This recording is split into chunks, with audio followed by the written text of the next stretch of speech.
என்னத்த மாமாவும் வேலைக்காரனும் என்ன பேசிக்கிறாங்க? வேலைக்காரனா? யாருமா? இந்த தம்பியவா சொல்ற? இவன் வேலைக்காரன் இல்லம்மா, இவன் அசோக்கோட ஃப்ரெண்டு. ஏன் சித்தப்பா இல்ல லேட்டு? உங்களுக்காக யாருமே சாப்பிடாம காத்துட்டு இருந்தாங்க தெரியுமா? சித்தப்பாக்கு பசிக்கலடா சொல்லும், நீங்க போய் சாப்பிடுங்க. முடியாது, இன்னைக்கு நீங்களும் என் கூட சாப்பிட்டாதான் சாப்பிடுவேன்.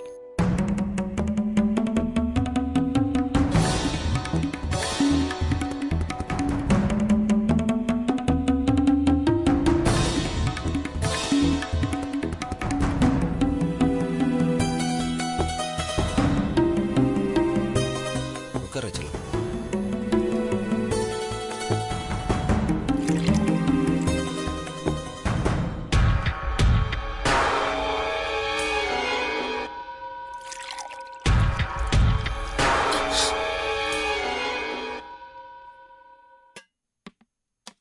அந்த குழம்பு எடுத்து ஊத்து. இந்த தடவை என் கண் முன்னாடி வந்தா கொன்று ஒண்ணு. டேய் சத்யா, டேய் என்ன இவன்? ச்சே, இந்த வீட்ல ஒரு வேளை சாப்பாடு கூட நிம்மதியா சாப்பிட முடியல. ச்சே, உன்னை யாரடி வர சொன்னா? ச்சே, ஏய் வாடி.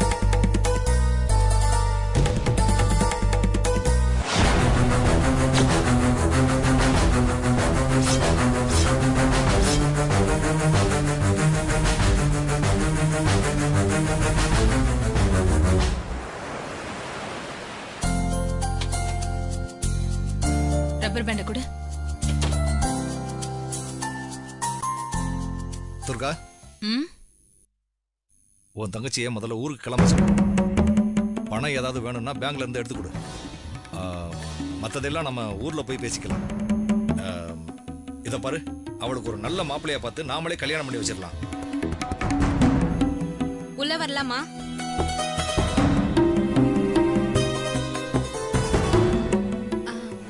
காவ்யா, நீ கொஞ்சம் வெளியில இருக்கியாம்மா? சித்தி அப்பா கிட்டயும் அம்மா கிட்டயும் கொஞ்சம் பேசிட்டு வந்துடுறேன். சரி சித்தி.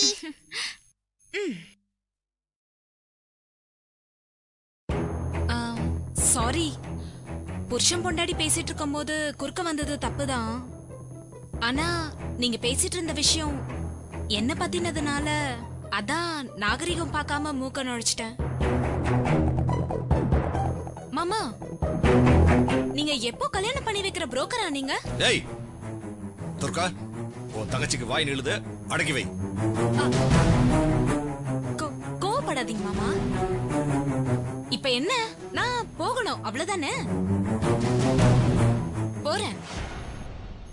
ஊருக்கு இல்ல, மேல ஒரேடியா போயிடுறேன். அதுக்கப்புறம் என்னால உங்களுக்கு எந்த பிரச்சனையும் இருக்காது. ஆனா என் சாவுக்கு நீங்க 3 பேர் தான் பதில் சொல்ல வேண்டியதா இருக்கும்.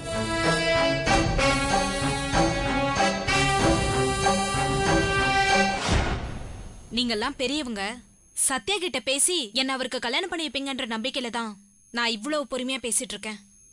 அத விட்டுட்டு அந்த பாரிக்கு சத்யாவை கல்யாணம் பண்ணி வைக்க நினைச்சாலோ இல்ல என்ன வேற யாருக்காவது கல்யாணம் பண்ணி வைக்க முடிவு பண்ணாலோ நான் இப்படியெல்லாம் பொறுமையா பேசிட்டு இருக்க மாட்டேன்.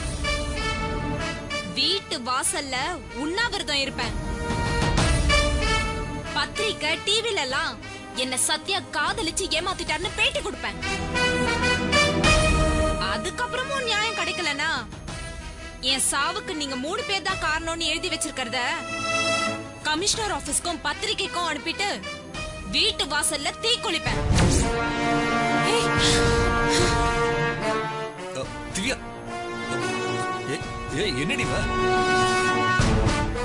என்னங்க, அவ ரொம்ப பிடிவாதம் பிடிச்சவங்க. ஒரு விஷயத்த வேணும்னு முடிவு பண்ணிட்டா அவ சாதிக்காம விட மாட்டா. அவ சொல்றத கேக்கலன்னா அவ சொன்ன மாதிரி செஞ்சாலும் செஞ்சிருவா. ஏய், இப்ப என்ன பண்ண சொல்ற? சத்யா கிட்ட கொஞ்சம் பேசி பாருங்களேன். என்னத்த பேச சொல்ற? நேத்து நடந்ததை நீ பாத்துக்கிட்டு தானே இருந்த. அவ இந்த கல்யாணத்துக்கு சம்மதிப்பான்னு எனக்கு நம்பிக்கை இல்ல. இவ சொல்றது பொய்ன்னு அவ சொல்றான், அவ சொல்றது பொய்ன்னு இவ சொல்றா. மொத்தத்துல யார் சொல்றத நம்புறதுன்னு எனக்கு தெரியல.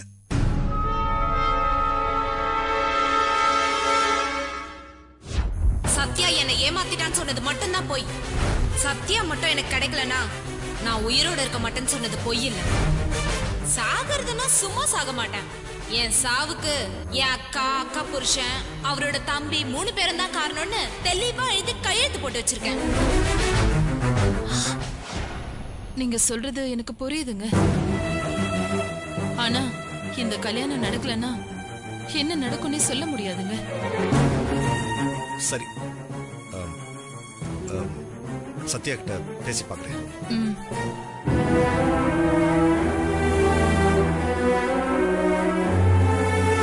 நின்னு பேசுறதை விட நான் எங்கேயே போய் விழுந்து சாகுறேன். அப்பதான் எல்லா பிரச்சனைக்கும் ஒரு முடிவு கிடைக்கும். டேய் சத்யா, டேய்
சத்யா. சத்யா,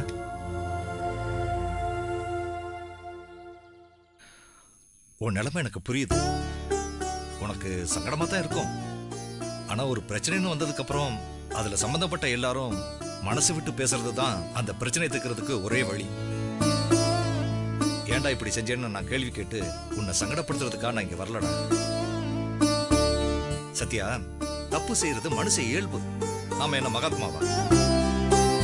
ஏன் கடவுளுக்கு சமமா மதிக்கிற மகாத்மா கூட தான் தவறு செய்திருக்கிறதா அவரோட வாழ்க்கை வரலாறுல எழுதியிருக்காரு. அண்ணே ப்ளீஸ், மகாத்மா காந்தியோட சுயசரிதையை நானும் படிச்சிருக்கேன். இப்படி சுத்தி வளைக்காம என்ன சொல்ல வந்தியோ அதை நேரடியா சொல்லிட்டு போயிட்டே இரு. நான் ஒன்னும் மகாத்மா இல்ல, சாதாரண மனுஷன்தான். நானும் எவ்வளவோ தப்பு பண்ணிருக்கேன். ஃபியூச்சர்ல கூட இன்னும் ஏதாவது தப்பு பண்ணலாம். ஆனா இந்த நிமிஷம் வரைக்கும் யார் வாழ்க்கையும் என் மனசறிஞ்சு நான் கெடுத்தது கிடையாது. யாருக்கும் துரோகம் பண்ணதும் கிடையாது.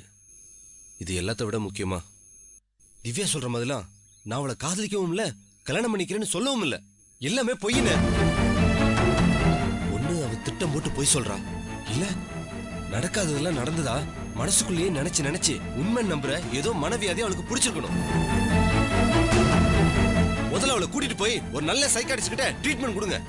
அதை விட்டு என்ன இப்படி சாகடிக்காதீங்க.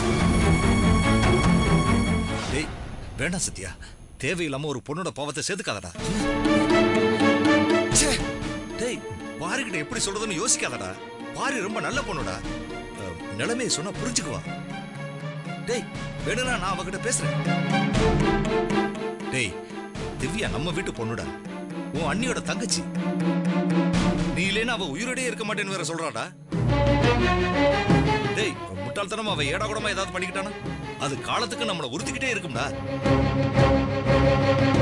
டேய் ஒரு பொண்ணு எந்த விஷயத்துல வேணாலும் போய் சொல்லுவோம், கற்பு விஷயத்துல போய் சொல்லவே மாட்டாடா.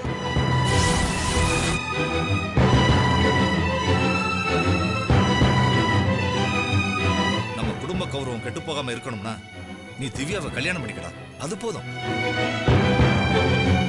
இவ்வளவு சொல்லியும் இன்னும் நீ என்ன நம்பல. அசிங்கமா இருக்குன்னு என்ன புரிஞ்சுக்கவே தயாரால முன்னாடி நின்னு நீ என்ன புரிஞ்சுக்கவே நம்பி இவ்வளவு நேரம் நான் பேசணும்னு நினைச்சா நடு ரோட்ல துணி இல்லாம நிக்கிற மாதிரி அவமானமா இருக்கு. இவ்வளவு தூரம் பழகியும் பாரி என்ன புரிஞ்சுக்கலன்னு நான் வருத்தப்பட்டேன். ஆனா குழந்தையில இருந்து பாத்துட்டு இருக்க கூட பிறந்த அண்ணன் நீ என்ன நம்பலன்ற போது கொஞ்ச நாள் பழகின பாரி என்ன நம்பாம இருக்கிறது ஆச்சரியப்படுறதுக்கு ஒண்ணும் இல்ல.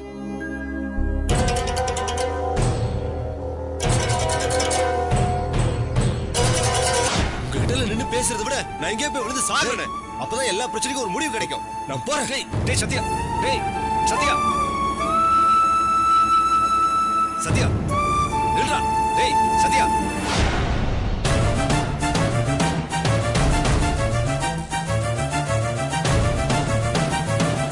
டேய் நில்றா, சொன்னா கேளுடா. சத்யா,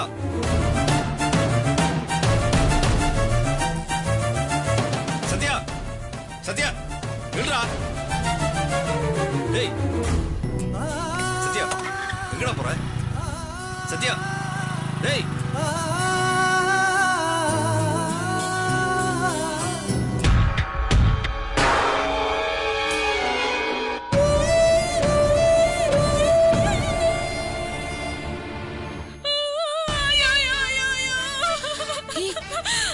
என்னடி? மாமா, தயவு செஞ்சு அவரை போய் கூட்டிட்டு வந்திருக்க மாமா. அவர் என்ன கல்யாணம் பண்ணிக்கலனா கூட பரவாயில்ல. அவர் ஆசைப்பட்டபடி அந்த பாரியவே கல்யாணம் பண்ணிக்கட்டும். நான் எங்கேயாவது ரயில்வே தண்டவாளத்தையோ கோயில் குளத்தையோ போய் விழுந்து செத்து போறேன்.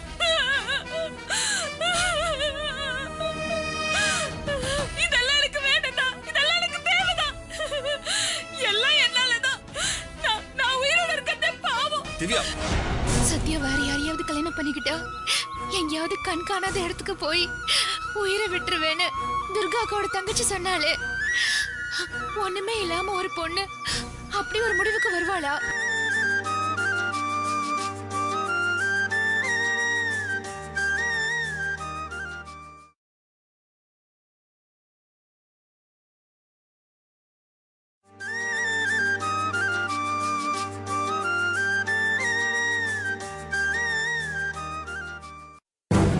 நான் உயிரோட இருக்கதே பாவம். திவ்யா, முட்டாள்தனமா எதுவும் பேசாத. கொஞ்ச நேரம் அமைதியா இருக்கியா? அவ எங்கேயும் போக மாட்டாமா. கோபம் தீர்ந்த உடனே தானா வந்துருவான். அழாதம்மா. போ, போய் வேலையை போ. ஏய், என்னடி பாத்துட்டு இருக்க? கூட்டிட்டு போ.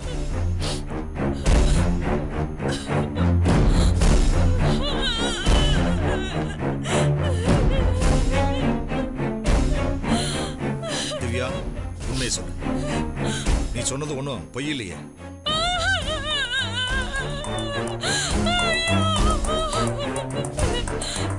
என்ன மாமா இப்படி கேக்குறீங்க? நாங்க காதலிச்சது, பழகுனது எல்லாமே சத்தியமா உண்மை மாமா. இப்பதான் அவர் திடீர்னு மாறிட்டாரு. சரி சரி, அழாதம்மா. சத்யா வந்த உடனே பேசி ஒரு முடிவுக்கு வருவோம். நான் ஆபீஸ்க்கு போயிட்டு வந்துடுறேன். துர்கா, நீ லஞ்ச் கட்டி வை.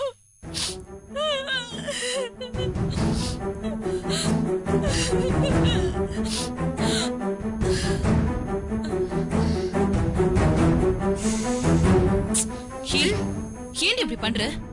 பாவண்டி சத்யா. அப்போ நான் பாவம் இல்லையா? இன்னைக்கு நேத்திக்கு ஆசை கிடையாது. உன்னை பொண்ணு பார்க்க மாமா வந்தப்ப அவர் கூட சத்யா வந்தார்ல, அன்னையில இருந்து லவ் பண்றேன். இன்னைக்கு திடீர்னு வேற எவ்வளவு ஒருத்தி வந்து எனக்கு வேணும்னா கொடுத்துருவேனா?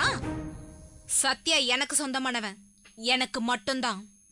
சத்யா மட்டும் எனக்கு கிடைக்கல, நான் சொன்னதை செஞ்சிருவேன். ஜாக்கிரதை.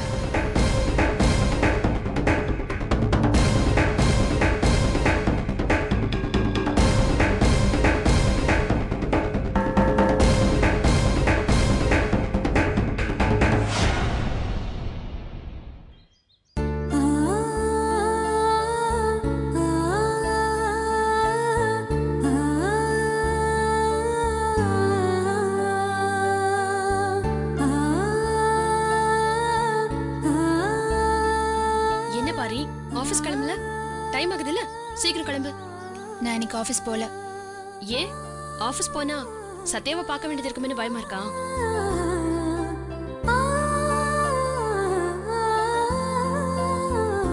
எனக்கு ஒரு விஷயம் தான் புரிய மாட்டேங்குது பாரு. எவ்வளவு பெரிய பிரச்சனையா இருந்தாலும் சம்பந்தப்பட்டவங்க நேருக்கு நேர் உட்கார்ந்து பேசினா அந்த பிரச்சனையை சால்வ் பண்ணிடலான்னு எனக்கு சொல்லி கொடுத்ததே நீதானே. ஆனா இன்னைக்கு என்னன்னா, அந்த பிரச்சனையை பத்தி பேசுறதுக்கும் தான் பக்கம் இருக்க நியாயத்தை சொல்றதுக்கும் சத்யா தயாரா இருந்தோ நீ அவரை தவிர்க்கிற. இன்னும் சரியா சொல்லணும்னா, கோவப்படுற மாதிரி ஒரு முகமுடிய மாட்டிக்கிட்டு நீ ஓடி ஒளிஞ்சுக்கிற. அது ஏன் தான் எனக்கு தெரியல.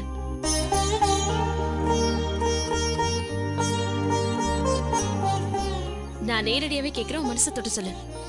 சத்யா அந்த பொண்ணை ஏமாத்திருப்பாருன்னு நீ நம்புறியா? தெரியல. ஆனா யோசிச்சு பார்த்தா சத்யா அந்த மாதிரி ஏமாத்துற ஆள் இல்லைன்னு தான் தோணுது. ஆனா அன்னைக்கு துர்கா அக்காவோட தங்கச்சி சொன்னதையும் நம்பாம இருக்க முடியல சத்யா.